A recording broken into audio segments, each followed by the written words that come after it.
82 e 83. Estamos reiniciando as nossas atividades relacionadas ao capítulo número 9, que vem falando sobre os blocos econômicos que nós temos dentro do continente americano. Nessa aula de hoje vamos falar sobre o bloco econômico do NAFTA e o bloco econômico do Mercosul. Pegue o seu livro de geografia e pegue o capítulo 9, como você está observando, e na página número 164 nós vamos ter o assunto de hoje, que é o NAFTA e o Mercosul. Acompanhe no livro aquilo que nós vamos conversar com vocês. Estamos nessa semana do dia 14 ao 17 de setembro e no dia 14, conforme algumas turmas, nós teremos a entrega de atividades, que é do capítulo número 8 e o capítulo número 9. Então, são dois capítulos. O capítulo 8 já foi corrigido nos vídeos. Então, você só vai apresentar outra vez essa correção do capítulo. E o capítulo 9, nós estamos ainda terminando esse processo, mas você vai apresentar como atividade avaliativa do mês de setembro o capítulo número 8 e o capítulo número 9. Vamos pedir a presença de Jesus Cristo através de uma oração. Muito obrigado a Deus pelas bênçãos concedidas a nós até o prezado momento. Queremos convidar o Senhor Jesus para estar presente conosco nessa aula. Que o Senhor possa estar presente com a turma 8.1, 8.2 e 8.3, ajudando, protegendo e guiando para que eles possam ter sempre a tua presença no coração deles. Proteja eles, cuida deles e dá ânimos a ele para eles serem mais do que vitoriosos na graça que vem do Senhor Jesus Cristo. E também queremos convidar o Senhor Jesus para estar com suas respectivas famílias, que esses familiares todos possam estar abençoados e protegidos e guardados por ti nesse dia. Muito obrigado, Senhor, pelas vitórias alcançadas até o prezado momento. Em teu nome que te pedimos, em Jesus Cristo, nosso Salvador. Amém. Então, nós vamos continuar com as nossas atividades relacionadas, então, ao NAFTA, lá da página 164, 166. Na última aula, nós conversamos com vocês sobre alguns blocos econômicos, tais como a LAD, Associação Latino-Americana de Integração, CAN, Comunidade Andina, que era o Pacto Andino, CARICOM, Comunidade do Caribe, e hoje nós vamos ver com vocês sobre o NAFTA, que é o Tratado Norte-Americano de Livre Comércio, que é uma sigla em inglês, e vamos falar também sobre o Mercosul, Mercado Comum do Sul. Como o NAFTA e o Mercosul são os blocos de maior dinamismo econômico, porque envolve grande espaço físico, envolvendo vários países, no cenário global também, dedicaremos então a estudar esses dois blocos econômicos que nós conhecemos como o NAFTA e o Mercosul. Então acompanhe comigo nas projeções dos slides. Então aí nós temos o NAFTA, como já foi dito, o NAFTA é Tratado Norte-Americano de Livre Comércio, que é a sigla em inglês.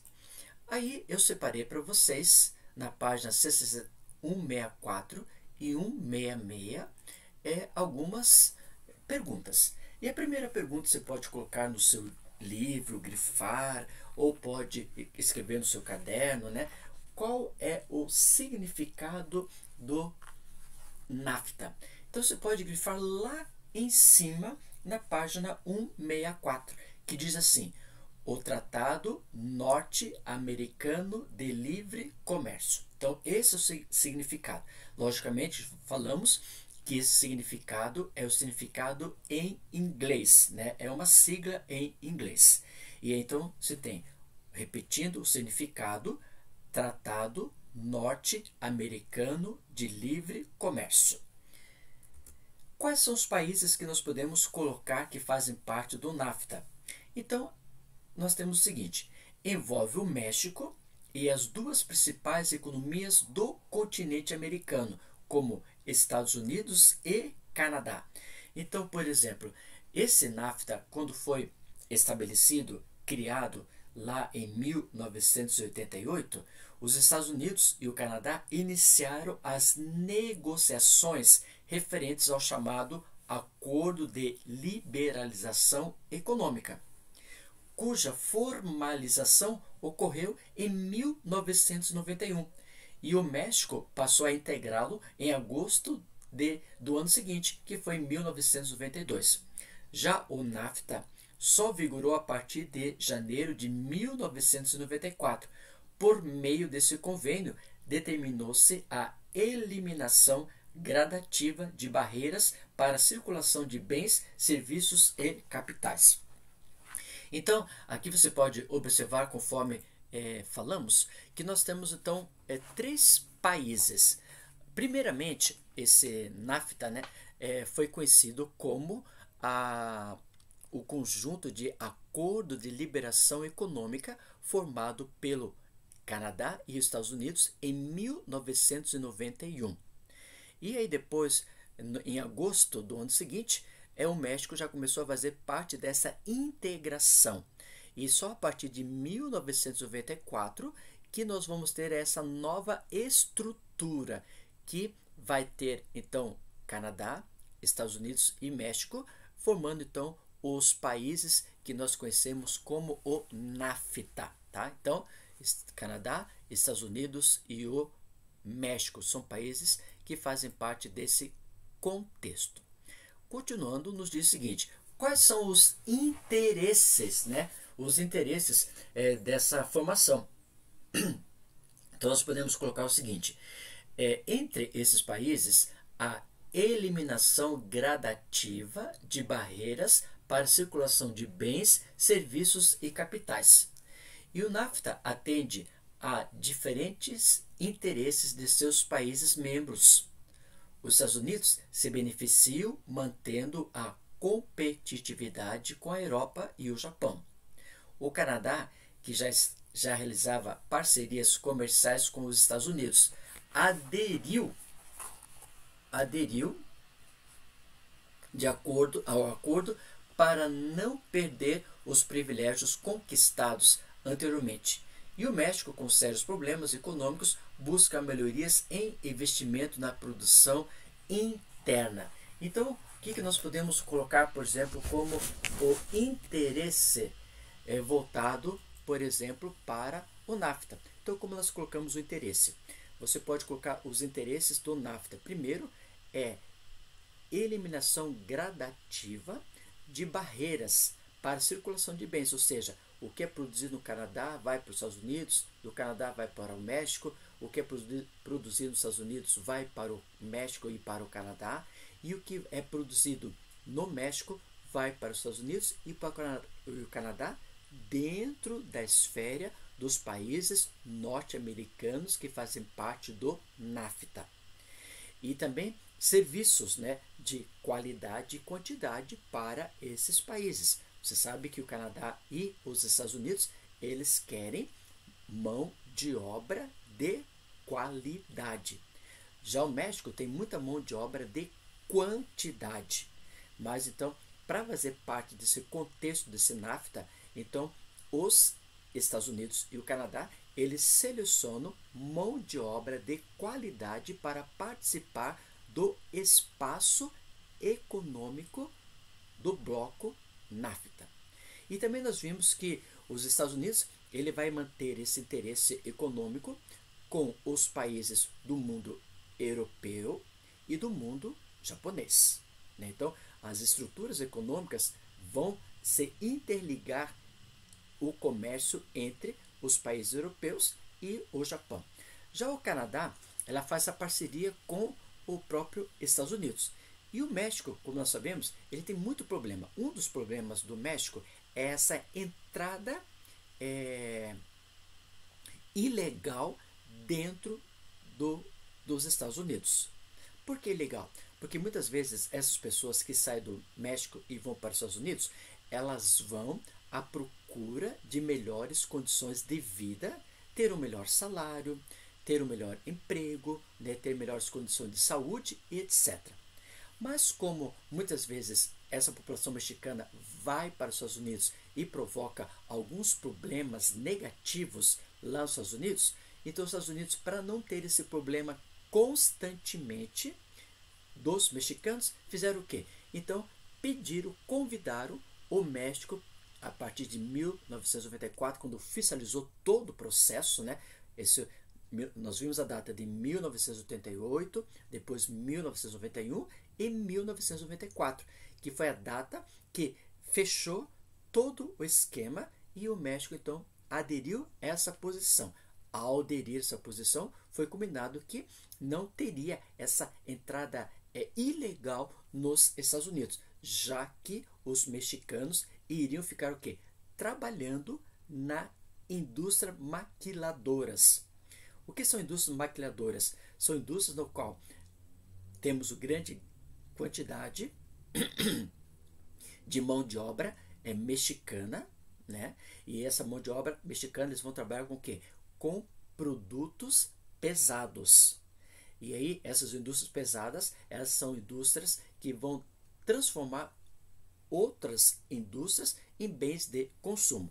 E com isso, então, essa intenção de ter os Estados Unidos com o comércio com a Europa, os Estados Unidos tendo comércio com o Japão, o Canadá dando esse espaço econômico com os Estados Unidos e o México através das indústrias maquiladoras, né? Fazem que tenha uma integração econômica que vai tendo esses benefícios positivos, né, dentro da economia deles. Logicamente que temos vantagens e desvantagens. Essas desvantagens é quando, por exemplo, uma mão de obra ilegal mexicana invade, por exemplo, o espaço norte-americano ou invade o espaço do Canadá. Eu falei primeiramente espaço norte-americano porque é através da fronteira entre o Rio Grande, que é entre o México e os Estados Unidos, ali no estado da Califórnia, mais ou menos no estado do Texas, nessa região ao sul dos Estados Unidos, nós temos uma grande concentração de pessoas que, ao transpor o Rio Grande, já está praticamente em outro espaço territorial, que é os Estados Unidos. E isso se torna uma mão de obra ilegal, né? Agora, nós podemos observar, lá na página número, quem tiver o livro, acompanhe comigo lá na página número 165, né? E podemos observar, por exemplo, alguns pontos importantes que temos, por exemplo, a relação das vantagens e desvantagens. Por exemplo, Estados Unidos e Canadá. A vantagem dela é o quê? Fornecimento de matéria-prima mexicana, isenta de impostos, fácil acesso de seus produtos industrializados ao mercado consumidor, exploração da mão de obra barata, porque tem grande quantidade os mexicanos, e aumento do PIB. Essas são as vantagens dos Estados Unidos e Canadá. E o México? Desenvolvimento considerável da economia. Agora, qual é a desvantagem? A desvantagem é que perda de milhares de postos de trabalho devido à migração de muitas indústrias para o México, atraídas pelos baixos salários pagos aos trabalhadores e pela menor rigidez das leis ambientais e dos órgãos fiscalizadores. Ou seja, com essa entrada do México no mercado norte-americano e no mercado canadense, essas empresas, vendo que lá no México a mão de obra é grande quantidade, é mais barata, não tem muitos impostos e o salário é mais baixo, então fizeram o quê? Transferiram as suas empresas norte-americanas ou empresas canadenses e foram para o terreno do México, e que nós chamamos de indústrias maquiladoras. E com isso o México começa a ganhar esse desenvolvimento econômico através dessas entradas. Isso é uma desvantagem para os Estados Unidos e o Canadá. Agora, para o México, a permanência dos problemas sociais típicos do subdesenvolvimento, analfabetismo, precariedade de saúde e da habitação, desigualdades econômicas, entre outras. Nós temos muitos problemas relacionados ao IDH. E esse problema relacionado ao IDH é a saúde é educação, habitação, transporte, e faz com que essa população não tenha um IDH acompanhando como os Estados Unidos e o Canadá. Como nós vimos nas aulas anteriores, a qualidade de vida do norte-americano e o canadense, eles chegam a 0,980, chegando praticamente a 1%. Né? Então, quanto mais perto do número 1, maior desenvolvimento do IDH. Então, o IDH, por exemplo, nos Estados Unidos e Canadá, é questão elevada, já que o mexicano é bem baixo. Degradação do solo e das florestas por conta da ação de indústrias poluidoras que se instalaram no território mexicano. Com isso, muitas empresas indo para essa região, ela logicamente levou problemas. E esses problemas vão ser ocasionados principalmente para a própria atmosfera, o próprio solo, né?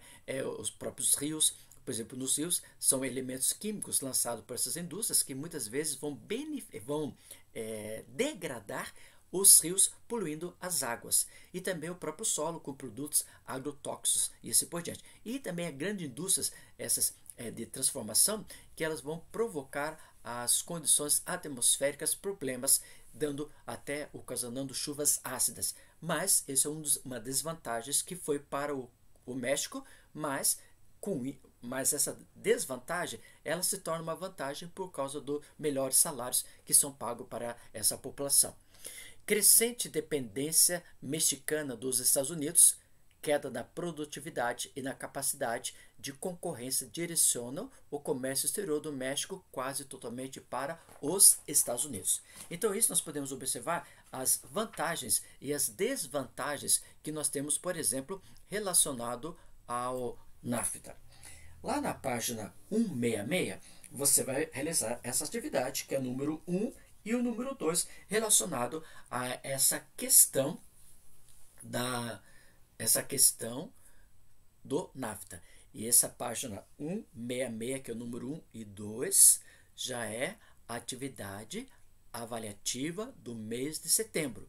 Se você tem aula segunda-feira, é essa data para entregar. Ou terça-feira, 8/1 e 8/2 é segunda-feira, dia 14, e 8/3 é no dia 15 de setembro. Agora vamos ao outro que nós chamamos de Mercosul. Mercosul já é uma outra atividade que nós temos, que é um outro bloco econômico que se apresenta nessa região, né? E vamos ver lá na página 166 até a página 170. E aí nos diz o seguinte: Mercosul. Qual é o significado dele, né, do Mercosul? Então, o significado você poderá colocar o quê? É o mercado comum. Mercado comum o quê? Mercado comum que está no sul. A própria palavra diz, né, Mercosul. Então, o Mercosul, como já disse, é um mercado interno dos países latino-americanos. E já a palavra ali nos diz sul, são os países do sul. São os países que estão já no final do contexto da América do Sul. Então, o significado do Mercosul é o mercado comum entre os países. E quais são os países que nós podemos colocar nessa configuração? Então, quando foi criado o Mercosul, nós tivemos lá em 26 de março de 1991, nós tivemos o Tratado de Assunção, que integrou Brasil, Paraguai, Argentina e Uruguai dentro desse conjunto de países chamado Mercado Comum, né? E, então, esse acordo foi um acordo econômico estabelecido entre os presidentes daquele período para proporcionar um mercado comum, um bloco comum entre os mesmos, né? Repetindo, então, quais são os países que vão fazer parte desse contexto, nós temos, então, o Brasil, Paraguai, Argentina e Uruguai, que foi um tratado dia 26 de março de 1991, que foram, então, formado esse tratado, criando, então, esses países para o Mercosul, né? No início da década de 1990, o Mercosul corria o risco de não se consolidar em razão da crise econômica e política, enfrentada principalmente pelo Brasil e pela Argentina. Entretanto, aos poucos, os impasses foram solucionados e em dezembro de 1994 foi assinado um protocolo adicional ao Tratado de Assunção, denominado Tratado de Ouro Preto, que definiu a estrutura institucional e promoveu o reconhecimento nacional do mercado comum, chamado Mercado Comum do Sul. Como você pode observar, como nós falamos no anterior, em 1994 arrumou-se a casa lá para o NAFTA. Canadá, Estados Unidos e México fizeram o bloco econômico, reestruturaram, viram os pontos negativos, os pontos positivos e formaram então essa própria consistência que nós conhecemos como bloco econômico do NAFTA. Agora, indo para o sul, nós temos o quê? Brasil, Argentina, Paraguai e Uruguai, através do Tratado de Assunção, eles estabeleceram um bloco. Só que esse bloco ele levou só em 1994 a formar uma nova estrutura. Por quê? Tinha um impasse econômico e fragilidade econômica no Brasil e na Argentina. Agora, a partir de 1994, com esse Tratado de Ouro Preto, estabeleceu-se então essa formação desse bloco econômico chamado Mercosul. Então a mesma coisa aconteceu lá no NAFTA, que em 1994 estabeleceu-se esse pacto, e no Mercosul a mesma coisa também estabeleceu esse pacto em 1994. Então os mesmos ocuparam nessa proporção. Agora também nós podemos observar alguns outros que querem aderir ao Mercosul. Por exemplo, em junho de 1996, o Chile foi integrado ao bloco como país associado. O fato se repetiu entre 2003 e 2006, com o Peru, a Colômbia e o Equador. Com isso, a capacidade competitiva do grupo no mercado mundial foi ampliada. Em 2009, a adesão da Venezuela foi referendada pelo Brasil, mas não contou com a aprovação do Paraguai. 3 anos depois, o Paraguai foi suspenso, retornou na cúpula de 2015, quando assumiu a presidência do bloco. Em agosto de 2012, durante o afastamento do Paraguai, a Venezuela foi incorporada ao Mercosul. A Guiana e o Suriname foram aceitos como países associados em 2013. Por fim, a Bolívia, que permanecia como países associados desde 1996, concluiu o processo de adesão definitiva aos grupos em julho de 2015. Os países associados podem participar das reuniões, blocos, expor suas ideias, mas não têm o direito de voto das decisões tomadas por os países membros. Então, por exemplo, o que é um Estado associado? O Estado associado esses países são convidados para fazer parte do Mercosul, como por exemplo o Chile, né, a Bolívia, os países das Guianas, que ficam ao norte da América do Sul, só que eles não têm direito a voto. Eles podem participar do bloco fazendo o comércio, integração entre os países que fazem parte do Mercosul. Tá? Agora vamos ao outro, quais são os interesses da própria estrutura da economia, né? Da estrutura da economia desses grupos que nós chamamos, por exemplo, do Mercosul. Então o Mercosul, a formação deles é o quê? Lá da pergunta da página 170, o número 2 nos diz o seguinte, né? O principal motivo da formação de blocos econômicos é o fortalecimento comercial dos países envolvidos, né? Então seria o quê? Nós podemos retratar que a formação dos blocos econômicos acontece por meio de acordos que promovem a diminuição do quê? Então, quais são os interesses que nós temos relacionado ao bloco chamado Mercosul? Diminuição das barreiras alfandegárias entre os países. Você pode ir lá na página 170 da pergunta número 2, que eu já estou dando a resposta para você da número 2, né? E você vai abrir, então eu vou dar um tempinho para você abrir o seu livro. Abra o seu livro lá na página 170, pergunta número 2, e vamos responder já o interesse do mercado do Sul, né? Que nós estamos estudando agora, o Mercosul. E aí você vai responder essa pergunta que eu vou ditar para você. Diz o seguinte: diminuição das barreiras alfandegárias entre os países. Repetindo, diminuição das barreiras alfandegárias entre os países. Vírgula, fato que reduz os custos de importação, repetindo, fato que reduz os custos de importação e dinamiza o comércio nas áreas de abrangências desses órgãos. Repetindo tudo que foi lido até o prezado momento, né? Então, vou repetir para você a pergunta da página número 170, pergunta número 2. Então, a resposta diz o seguinte: diminuir as barreiras alfandegárias, entre os países, vírgula, fato que reduz os custos de importação e dinamiza o comércio nas áreas de abrangência desses órgãos.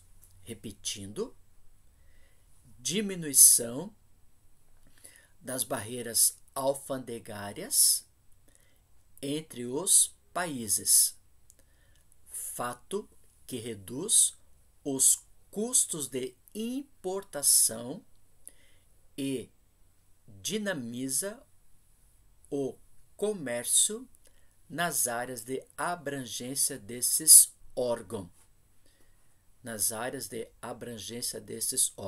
Número 3. Considere as seguintes afirmações sobre as mudanças ocorridas recentemente no Mercosul. Número 1. A integração da Venezuela ao Mercosul contou com o apoio dos governos do Uruguai, da Argentina e do Brasil? Sim ou não? Sim, então marque o número 1. Número 2. A suspensão do Paraguai do Mercosul ocorreu em virtude do processo político que levou ao impeachment do então presidente paraguaio Fernando Lugo em junho de 2012?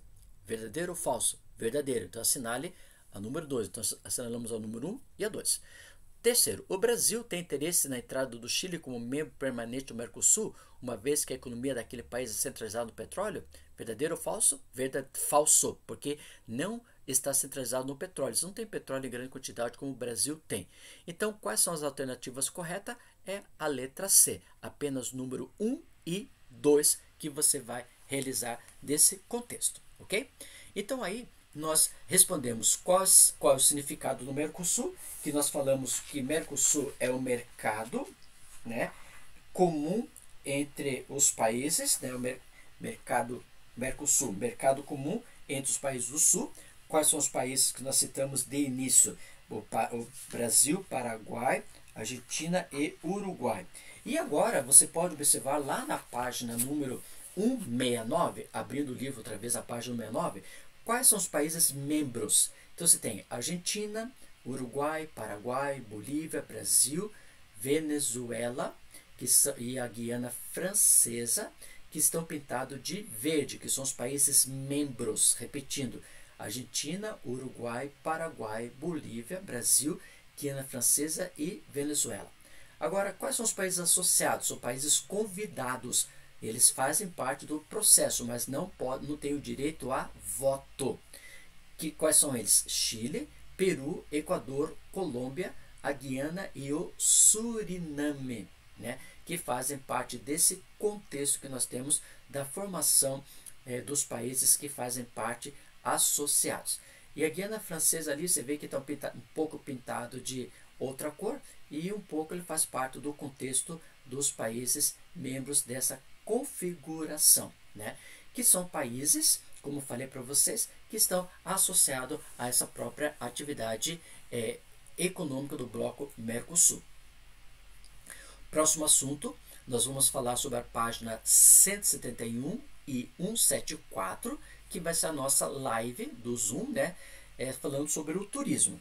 Então, na próxima aula, vamos trabalhar com esse contexto desse assunto. Agora, capítulo 8 e 9, que são as nossas atividades para ser entregue. Então, observando aqui no meu calendário, a turma 8.1 é no dia 14 de setembro. A turma 8.2, 14 de setembro. E 8.3 no dia 15 de setembro. Quais são os capítulos? Capítulo 8 e o 9. O capítulo número 8, que é esse aqui, capítulo número 8, nós já corrigimos nas nossas lives a página 151, que o número 1 foi B e o número 2 A. Corrigimos a página 157, o número 1, 2, 3 foi corrigido. Quem não tem essa correção, pegue lá nos vídeos anteriores. Depois, nós corrigimos a página 161, que o número 1 é letra C, número 1, C. E o 2 e o 3, da página 162, já foi corrigido. Ou seja, todo o capítulo 8 já foi corrigido. Então, você só vai reapresentar no dia 14, 8.1 e 8.2, e dia 15, 8.3, o capítulo número 8 já corrigido. Agora, você vai realizar as atividades da página 166, que é o número 1 e o 2, e a página 170. Nós fizemos agora o número 2 e o 3, já foi feito, né? Ou 5 não precisa fazer, 5 não precisa fazer da página 170. E 173, que é o número 1, 2, 3, tá? E a 174 não precisa realizar. Então, essas são as atividades que você deverá entregar no dia que já foi falado. Dia 14 para a turma 8.1 e 8.2. E dia 15 de setembro para a turma 8.3. Essas atividades são atividades relacionadas ao mês de setembro. Por favor, realizem as mesmas. E com isso nós finalizamos a nossa aula de hoje. Vamos através de uma oração, que a presença de Jesus Cristo possa estar presente com cada aluno da 8.1, 8.2 e 8.3. E que possamos ter a tua paz, o teu amor, o teu entendimento nos nossos corações. Fica com cada aluno, abençoando, protegendo e guiando, e nos conceda a tua paz constantemente no nosso coração. Estenda também as suas bênçãos aos seus queridos familiares, e muito obrigado por tudo. Em teu nome te pedimos, em Jesus Cristo, nosso Salvador. Amém. Muito obrigado pela sua participação, e olhe, 14 e 15, nós já estamos abrindo a plataforma do Eclass e já avistando as suas atividades. Não deixe para recuperação, já faça no dia 14, 8.1 e 8.2, e dia 15 a atividade da página do capítulo 8 e 9. Tchau, que Deus abençoe você e você possa sempre estar na presença de Jesus Cristo. Muito obrigado por sua participação. Até o próximo encontro.